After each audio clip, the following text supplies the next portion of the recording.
What's up guys, Mr. Bazy here, and today we're going to be talking about toggleable abilities. That's right, I know I've spoken about it in the past, here and there, this and that, but the real reason I'm making this is because toggleable abilities doesn't actually have a designated commentary really detailing what I'm talking about and everything. I do say it quite a bit, and I'm saying, oh, well, I've talked about it here and there before, but I never really explain what it is, and it does kind of sound obvious, but I really want to make a dedicated commentary discussing exactly what toggle abilities is all about. The last time I did it, it was in a video that was really old, really long, and it was included very late in that particular commentary, because the commentary was about basically everything that I thought would make a great Halo, or that should be included in the next Halo to make it really revolutionary and fantastic. But toggleable abilities itself will 100% revolutionize Halo. In my personal opinion, I do believe that with every fiber of my being. That's why I'm so passionate about this particular topic. And I want to take this time to say that if you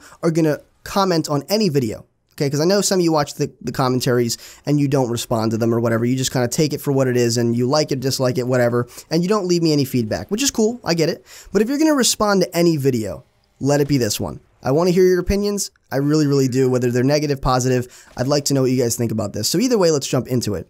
So basically, toggleable abilities is, like you guessed it, the ability to toggle things on and off in custom games, not in matchmaking, not in your player settings or anything like that.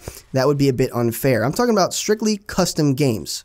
Now, I'm not going to go into the absolute fine details of everything, because I could sit here and bore you for about 20 to 30 minutes of all the very small things that should be able to be toggled on and off. But I'm just going to go ahead and do the big things and the things that are really controversial and where the community is vastly split, to really kind of give you an understanding of what this is all about and help this idea sink in so you understand it a bit better. So first of all, we're going to go ahead and talk about probably the most talked about and argued over thing that should or should not be in Halo: sprint.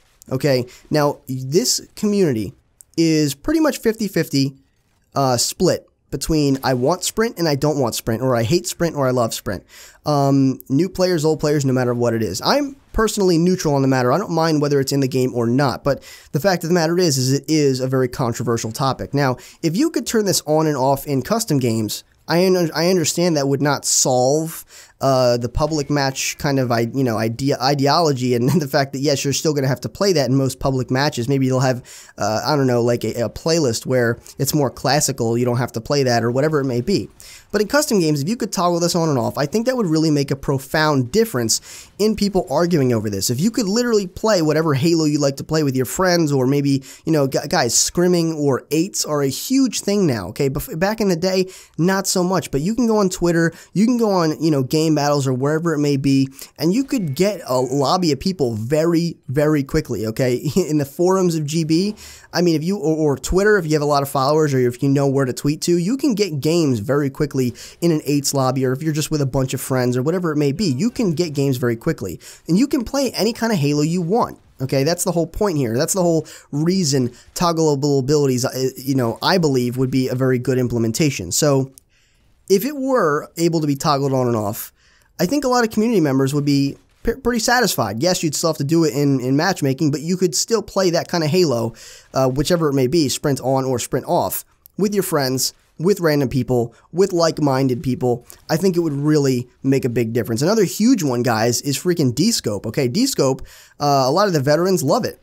Me personally, I love it, okay, because I think it adds another skill set to the game. It makes it a bit harder to play. For some people, they don't necessarily like that. And in all honesty, to a new coming member, and I do think we should really try to cater as much to the veterans or much to the new players as we do to the veterans, okay, because, people that are coming over to the game add to the community, and I think that's something we really, really need, especially in these times where Halo is no longer something that you're going to see in everybody's household like you did a couple years ago, or, a few years ago.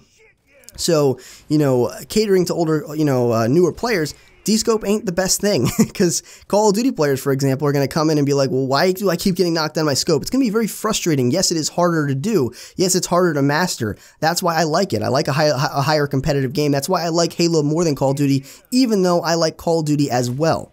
And so, again, having the ability to do this in custom games, toggle D-Scope on and off, would be monumental. Right there, we've just solved two of the biggest debated things in Halo. Even though it's just in custom game, we have still given the community the option to play the kind of Halo they want just by implementing two toggleable abilities, okay? That's ridiculous. Now, again, there's probably hundreds of things we should have the ability to toggle on and off. But again, you guys are kind of getting the gist of what I'm talking about, and why this is such a big topic and why I feel so strongly about it. You know, the whole ideology behind this is you should be able to do whatever you want. You should be able to create a game mode, even if it's like a troll map, right? Where you spawn in, you can't move, you can't punch, you can't shoot, you can't jump, you can't do anything, okay? And yes, that is 100% stupid. It's dumb. There's no reason you should make that. It's illogical. But if you can do it, then toggleable abilities works. The whole point of it, the whole point of this whole idea of toggleable abilities is being able to play the Halo you want to play, no matter which Halo it is, no matter what trait it is, no matter what mixture it is of traits from different games or whatever it may be. If you can do it, then this is working. Then it's a working progress, and that's what I think that toggleable abilities brings to the table, and why it would, you know, from a business standpoint, from a game standpoint, would really attract a lot of people to Halo once again. They're going to see that we have this level of customization, and that is that's an attraction for a lot of people, okay? To have that kind of flexibility in your game is very, you know, it's very sought after. And while, you know, again, while that's good for attracting new players, I think it would really help a lot of the older members coming back to the game, specifically competitive, would have a field day with things like this, because they wouldn't have to wait for developers, they wouldn't have to mod the game, which is, again, they were really considering in Halo 4 playing a no sprint variation, but it would have to be modded. Problem with this is, when you introduce mods, you introduce instability in the game. And that's, I think, why they didn't do it. Not that I don't like sprint, I'm just saying I think that's one of the reasons. That's a very big underlying factor you need to consider, that it does introduce instability, considering you are modifying the game code.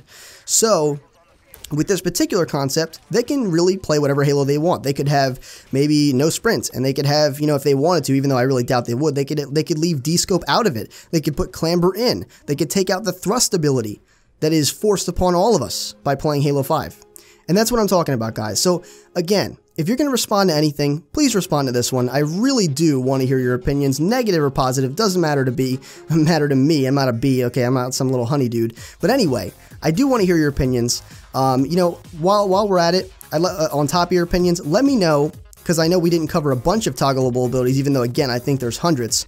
Let me know which ability you'd like to see toggleable in Halo 5 Guardians, and why you think that would be a great idea, even if it's dumb. I really don't care. That the whole point is being able to play the kind of Halo that you want, even if it's the most idiotic thing possible. So with that being said, guys, rate the video what you think it deserved, and if you'd like to become a Sage in training, make sure you subscribe today. This has been Mr. Bazy, your favorite Sage, and as always, I'll see you in the next video.